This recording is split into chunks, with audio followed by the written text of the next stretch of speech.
Hello folks, welcome to Lester's Custom Truck Shop. John C. in California. This is your Lescom LC998V200. Just giving you a shot of the inside. Your input capacitor buffer has been upgraded to a 3300 microfarad 25 volt. The voltage regulator buffer has been upgraded to a 3300 25 volt. You've got the blue Schottky diodes in there, but fortunately this radio came with them, so I didn't have to change them out. I did upgrade your first RF amp. Also, I changed your filter from the 25 kilohertz wide filter to the 15 kilohertz wide filter.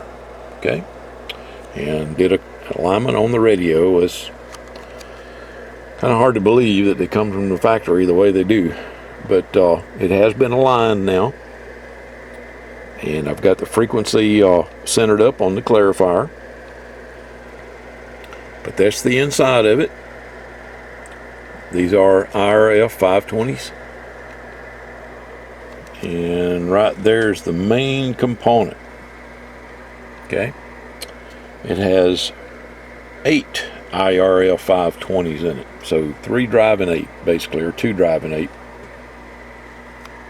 But here's the inside of it. Thought you'd like to see that. Okay, more to come.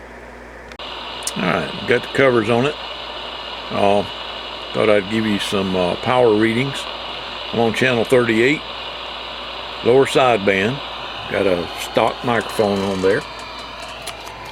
The meter on the left is 100 watt RMS. The meter on the right is peak. I've got a 100 watt slug in it and got it set for ×5. Audio, hello audio. 1 2 3 4 5 5 4 3 2 1. Audio. That's on lower sideband. Flip over to AM. There we are on AM. Hello. 1 2 3 4 5 5 4 3 2 1. About 380 watts peak, and about 100 watts, a little over 100 watts RMS. It's backing up, which means that I got the mic gain turned up too much. Let me turn the mic gain down some. Audio, still backing up. Yeah, let's try this another way. Audio, hello, audio. Audio.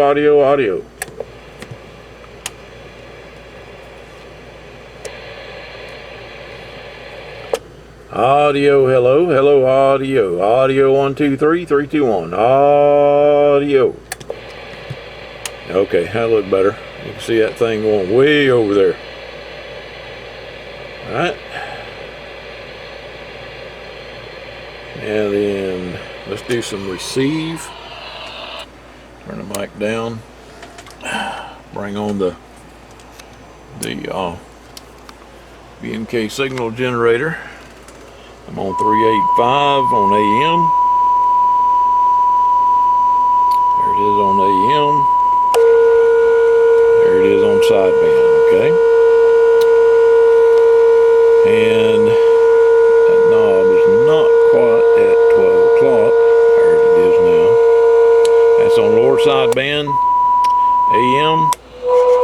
God damn it, I gotta go back in and adjust lower sideband again. I mean upper sideband. AM, lower sideband. And I'll go touch up upper sideband. It never fails. But, well, no, hang on a minute. I hadn't had the radio on very long, so that could be the problem. Yeah, it's warming up. Matter of fact, that's where that line's supposed to be. I got it centered up on the little dot there for fine and coarse, but I noticed it's tilted just a little bit. I guess it, not real sure why, but that's where they're all three lined up at. That's upper sideband, AM, lower sideband, okay? back to AM.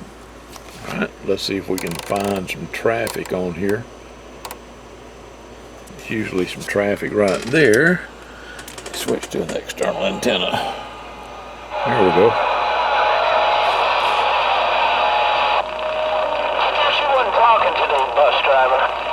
Hey, bus driver, I thought you wasn't talking today. Man, my mother nation's moving all around. I don't know who the hell's gonna keep it next time. Number one son getting down.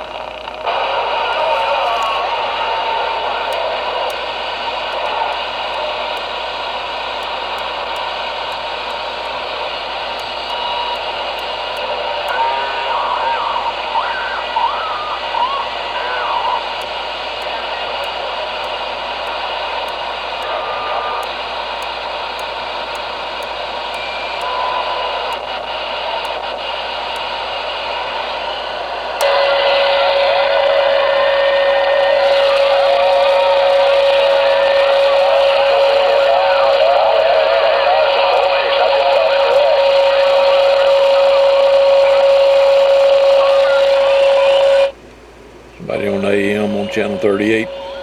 Anyway, your meter, I've got it set on power. In the center is SWR, and all the way to the right is the Roger beep. Noise blanker A and L on is in the center. With them off is to the left. All the way over to the right turns off the frequency display. Echo is off. This is your echo control, echo and time, or actually time and echo. This is your plus 10 kilohertz switch to pick up the channels in between. Like you go to channel 3, and let's say you want to talk on 995, well, you notice it skips 995. Flip the plus 10 kilohertz switch, you pick up 995. Okay?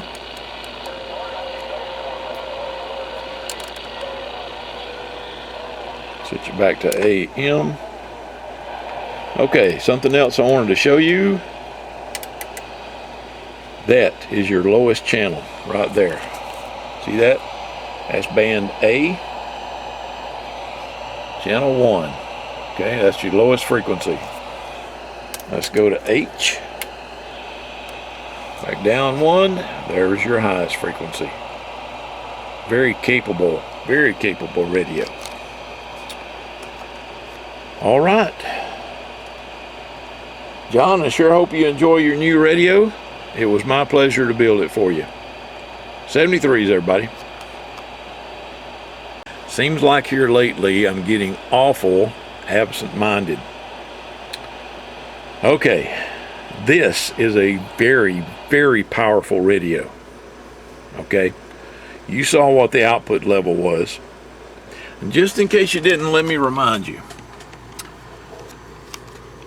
The meter on the right, the middle scale, is reading 500 watts. Watch the 40 mark. Audio, hello.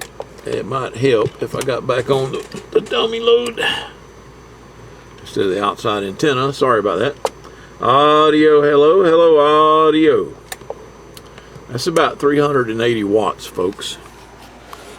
Okay. So, I showed you that to tell you this. This radio is very sensitive to SWR. Okay, especially if you're running the power high.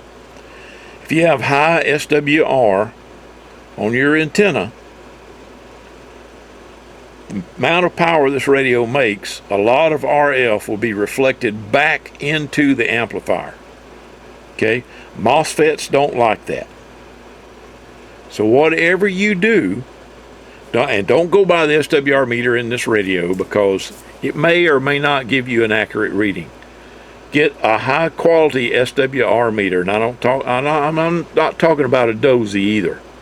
That dozy test unit I got sitting on my bench is just to give me some reference to make sure that my radio is transmitting. Basically, I pay no attention to what the output power, what it says the output power is, because 9 times out of 10 it's not correct. Okay, neither is the SWR out of one of these things. Get a good high quality SWR meter, something like one of the old Pace meters or one of the old Johnson meters. Okay, some of the new ones, now I'm not talking about Workman, I'm talking about some of the the Daiwas, ham SWR meters, okay? Those are real accurate. You might want to pick one of those up. Just get on eBay and search under SWR meter under the ham radio section. Okay, don't pick up a CB SWR meter because they're usually not right. And if your SWR is above 1.5 to 1 on any channel, okay, from the top to the bottom of this radio, do not transmit. Okay, and if you just simply have to transmit, turn your RF power way down. If you don't, you'll be sending it back to get all the finals replaced, and it has eight 520s in it. Okay, now the 520s are not that expensive. It'll only cost you about $20 for the parts, but it's going to cost you like $50 to get the damn things put in. So be real careful with it. SWR 1.5 or less, or don't transmit. If you absolutely have to transmit, turn the power way down. Okay, that goes for any of the radios we sell that have more than standard power.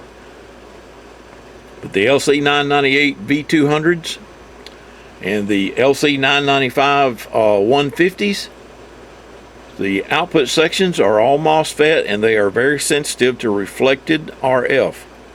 It will blow the MOSFETs. Okay? All right, enough of that. Just make sure your SWR is less than 1.5 to 1. Closer to 1.1 to 1 reflected would be even better.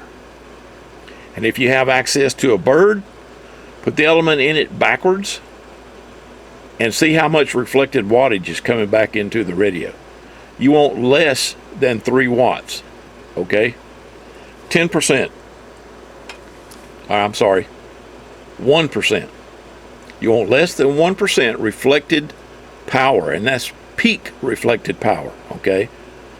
If your peak power is like this one, 380, 3.8 watts or less for reflected power. Okay, folks.